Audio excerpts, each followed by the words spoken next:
प्राण न पागल हो तुम यों, पृथ्वी पर है वह प्रेम कहाँ। मोहमयी छलना भर है, भटको न अहो अब और यहाँ। ऊपर को निरखो अब तो, बस मिलता है चिरमेल यहाँ। स्वर्ग यही अपवर्ग वही, सुख सर्ग वही निज वर्ग जहाँ।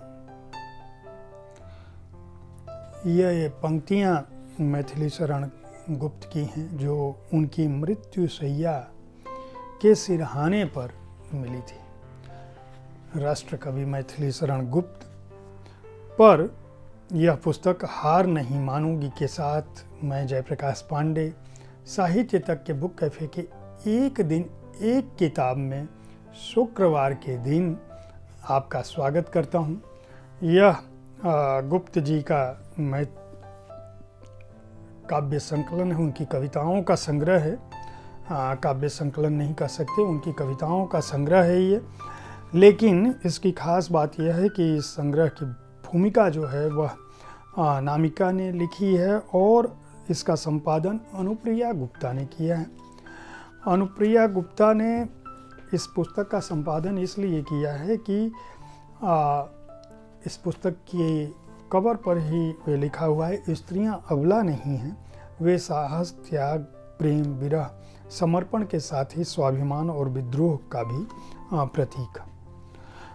यह काव्य संकलन जो है वह इस मायने में भी अनूठा है कि इसके अंदर केवल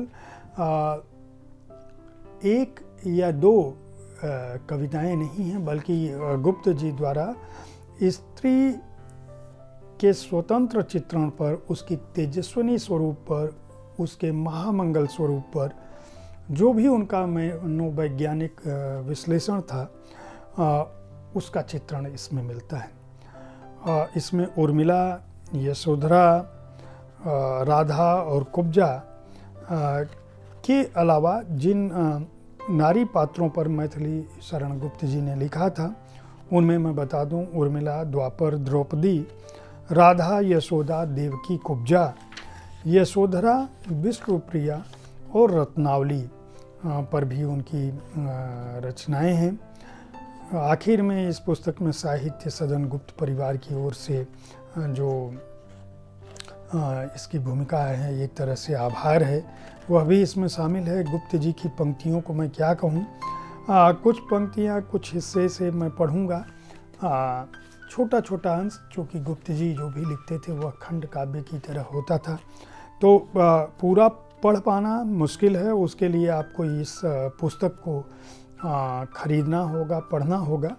लेकिन मैं कुछ चीज़ें अपने जो नई उम्र के हमारे पाठक हैं उनको मैं ज़रूर बताना चाहूँगा कि उर्मिला का जो अंश इस पुस्तक में शामिल है उससे कुछ हिस्सा पढ़ता हूँ। कहा उर्मिला ने, हे मन, तू प्रिय पथ का विघ्न न बन, आज स्वार्थ है त्याग भरा। तू विकार से पूर्ण न हो, शोक भार से चूर्ण न हो। भ्रातृ स्नेह सुधा बरसे, भू पर स्वर्ग भाव सरसे। प्रस्तुत हैं प्राण स्नेही, चुप थी अब भी वै देही।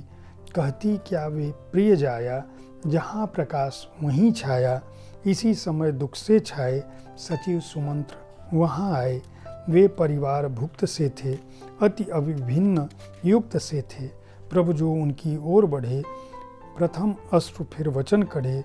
राम क्या कहूँ मैं अब हा, बनकर भी बिगड़ा सब हा। देख तुम्हारा निष्कासन, कैकेयी सुत का शासन। नहीं चाहती कभी प्रजा। अब ये उर्मिला के बहाने समूचा एक परिदृश्य खड़ा कर रहे हैं। इसी तरह से जो द्वापर जो खंड है, इसमें द्वापर की नारियों में मैं राधा की बात करूं, उस पर जो कविता है वो मैं पढ़ता हूँ। शरण एक तेरी मैं आई, धरे रहे सब धर्म हरे। बजा तनिक तू अपनी मुरली, नाचे मेरे मर्म हरे। नहीं चाहती मैं विनिमय में उन वचनों का वर्म हरे। तुझको एक तुझी को अर्पित, राधा के सब कर्म हरे।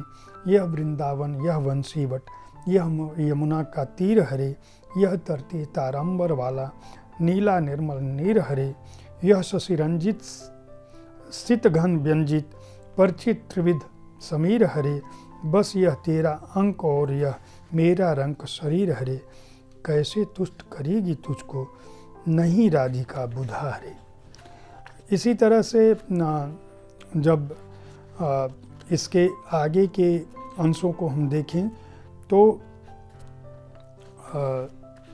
जो विष्णुप्रिया का जो हिस्सा है ये इसके बारे में मैं बता दूं कि कुछ मैं पढ़ता हूँ पंक्तियाँ।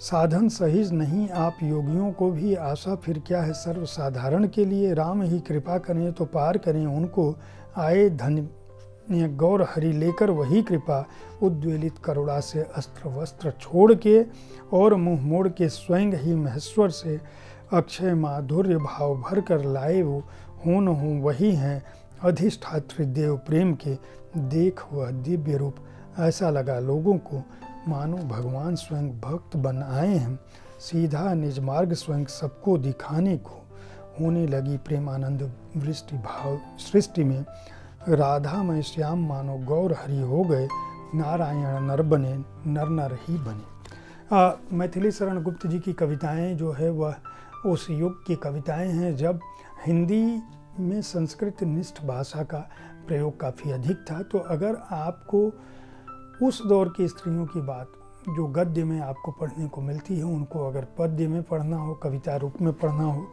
और आप गुप्त जी की कविताओं के प्रेमी हैं तो यह एक अच्छी पुस्तक है जो आपको गुप्त जी की नारी दृष्टि के बारे में बताती है।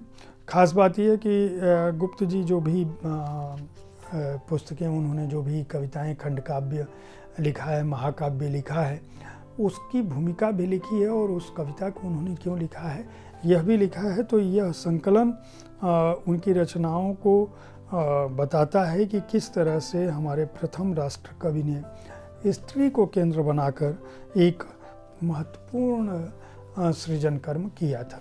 इस पुस्तक को प्रकाशित किया है पेंगुइन रैंडम हाउस इम्प्रिंट के तहत हिंद पॉकेट बुक्स ने। इसका मूल्य है 350 रुपये और पृष्ठ संख्या है 404। मूल्य के हिसाब से भी यह पुस्तक सुलभ हो सकती है और विषय वस्तु का तो कहना ही क्या है। उम्मीद है कविताओं पर आधारित हमारा यह कार्यक्रम आपको अच्छा लगा होगा। हर शुक्रवार मैं किसी न किसी कविता संग्रह की चर्चा करता हूँ। हर दिन एक किताब में मैं सोमवार से बृहस्पतिवार तक किसी पुस्तक की बात करता हूँ। शनिवार को आपके किसी प्रिय लेखक से बात करता हूँ और रविवार को आपको जानकारी देता हूँ कि किस प्रकाशक ने किताबें मिली में बुक कैफे में चर्चा के लिए कौन सी पुस्तकें भेजी। धन्यवाद।